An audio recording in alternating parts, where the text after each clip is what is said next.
Hi guys, welcome to Chaitra Reddy diaries. ನೀವೇನಾದರೂ ನನ್ನ ಚಾನಲ್ನ ಸಬ್ಸ್ಕ್ರೈಬ್ ಮಾಡ್ಕೊಳ್ದೆ ನೋಡ್ತಿದ್ರೆ ಪ್ಲೀಸ್ ಸಬ್ಸ್ಕ್ರೈಬ್ ಮಾಡ್ಕೊಳ್ಳಿ. ಇವತ್ತು ನಾನು ತುಂಬ ಈಸಿ ಮತ್ತು ಬೇಗನೆ ಮಾಡ್ಬೋದಾದ ಚಿಕನ್ ಫ್ರೈ ರೆಸಿಪಿ ಶೇರ್ ಮಾಡ್ತಿದ್ದೀನಿ.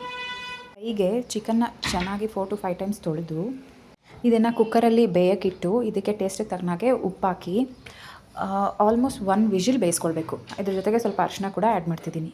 1 ವಿಸಿಲ್ ಅಂದರೆ ಕಂಪ್ಲೀಟ್ 1 ವಿಸಲ್ ಏನಲ್ಲ, ಚಿಕನ್ ತುಂಬ ಬೇಗ ಬೆಂದೋಗುತ್ತೆ. ಸೊ ಅದು ಒಂದು 60 to 70% ಬೆಂದಿರೋ ಅಷ್ಟು ಬೇಯಿಸ್ಕೊಳ್ಬೇಕು. ನಾವು ಹಾಗೆ ಡೈರೆಕ್ಟಾಗಿ ಬಾಣಲಿಯಲ್ಲಿ ಫ್ರೈ ಮಾಡ್ತಾ ಬೇಯಿಸ್ಕೊಂಡ್ರೆ ಅದು ತುಂಬ ಟೈಮ್ ಆಗುತ್ತೆ, ಗ್ಯಾಸ್ ಕೂಡ ಅಷ್ಟೊಂದು ವೇಸ್ಟ್ ಆಗುತ್ತೆ ಅಲ್ವಾ. ಹಾಗಾಗಿ ನಾನು ಯೂಶ್ವಲಿ ಕುಕ್ಕರಲ್ಲೇ ಆಲ್ಮೋಸ್ಟ್ ಒಂದು 70% ಬೇಯಿಸ್ಕೊಳ್ತೀನಿ.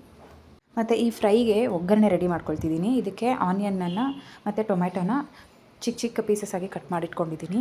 ಮತ್ತು ಇದ್ರ ಜೊತೆಗೆ ಸ್ವಲ್ಪ ಕೊತ್ತಂಬರಿ ಕೂಡ ಕಟ್ ಮಾಡಿಟ್ಕೊಂಡಿದ್ದೀನಿ. ಈ ಫ್ರೈ ಮಾಡೋಕ್ಕೆ ಬಾಣಲಿ ಇಟ್ಟು ಅದಕ್ಕೆ ಸ್ವಲ್ಪ ಎಣ್ಣೆ ಹಾಕಿ ಮತ್ತು ಸ್ವಲ್ಪ ಸಾಸಿವೆನ ಆ್ಯಡ್ ಮಾಡಿ ಆನಿಯನ್ ಮತ್ತು 1 or 2 ಹಸಿಮೆಣಸಿನ್ಕಾಯಿನ ಆ್ಯಡ್ ಮಾಡಿ ಫ್ರೈ ಮಾಡ್ತಿದ್ದೀನಿ. ಈ ಆನಿಯನ್ ಗೋಲ್ಡನ್ ಬ್ರೌನ್ ಕಲರ್ ಬಂದ ಮೇಲೆ ಇದಕ್ಕೆ ಟೊಮೆಟೊ ಕೂಡ ಆ್ಯಡ್ ಮಾಡಿ ಟೊಮೆಟೊ ಚೆನ್ನಾಗಿ ಮ್ಯಾಶ್ ಆಗೋವರೆಗೂ ಅದೇ ಥರ ಫ್ರೈ ಮಾಡ್ಕೊಳ್ಬೇಕು. ಇದು ನಾನು ಯೂಶ್ವಲಿ ಫಾಲೋ ಮಾಡೋವಂತಹ ಮೆಥಡ್. ಈ ಚಿಕನ್ ಫ್ರೈನ ಇನ್ನೂ ಬೇರೆ ಬೇರೆ ಡಿಫ್ರೆಂಟ್ ಸ್ಟೈಲಲ್ಲಿ ಎಲ್ಲ ಮಾಡ್ತಾರೆ. ನಾನು ಯೂಶ್ವಲಿ ಯಾವುದೇ ರೆಸಿಪಿ ಆಗಲಿ ತುಂಬ ಬೇಗ ಫಿನಿಶ್ ಆಗಬೇಕು, ಆ ಥರ ಕ್ವಿಕ್ ಮೆಥಡ್ನೇ ಫಾಲೋ ಮಾಡ್ತೀನಿ. ಈ ಟೊಮೆಟೊ ಆ್ಯಡ್ ಮಾಡಿದ್ಮೇಲೆ ಸ್ವಲ್ಪ ಉಪ್ಪು ಹಾಕಿದ್ರೆ ಈ ಟೊಮೆಟೊ ಮತ್ತು ಆನಿಯನ್ ಸ್ವಲ್ಪ ಇನ್ನೂ ಬೇಗ ಫ್ರೈ ಆಗುತ್ತೆ. ಟೊಮೆಟೊ ಆಲ್ಮೋಸ್ಟ್ ಫ್ರೈ ಆಗಿದೆ ಅಂದಾಗ ನಾವು ಆಲ್ರೆಡಿ 70% ಬೇಯಿಸ್ಕೊಂಡಿದ್ದ ಚಿಕನ್ನ ಈ ಫ್ರೈಗೆ ಆ್ಯಡ್ ಮಾಡಬೇಕು.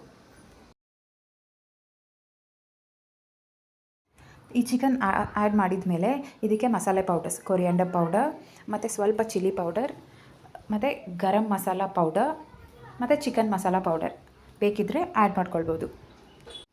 ಈ ಚಿಕನ್ ಬೆಂದಿದ್ದು ವಾಟರ್ ಇತ್ತಲ್ಲ ಕುಕ್ಕರಲ್ಲಿ, ಅದನ್ನು ಕೂಡ ನಾನು ಆ್ಯಡ್ ಮಾಡ್ತಿದ್ದೀನಿ. ಚಿಕನ್ ಆಲ್ಮೋಸ್ಟ್ 70% ಬೆಂದಿದೆ.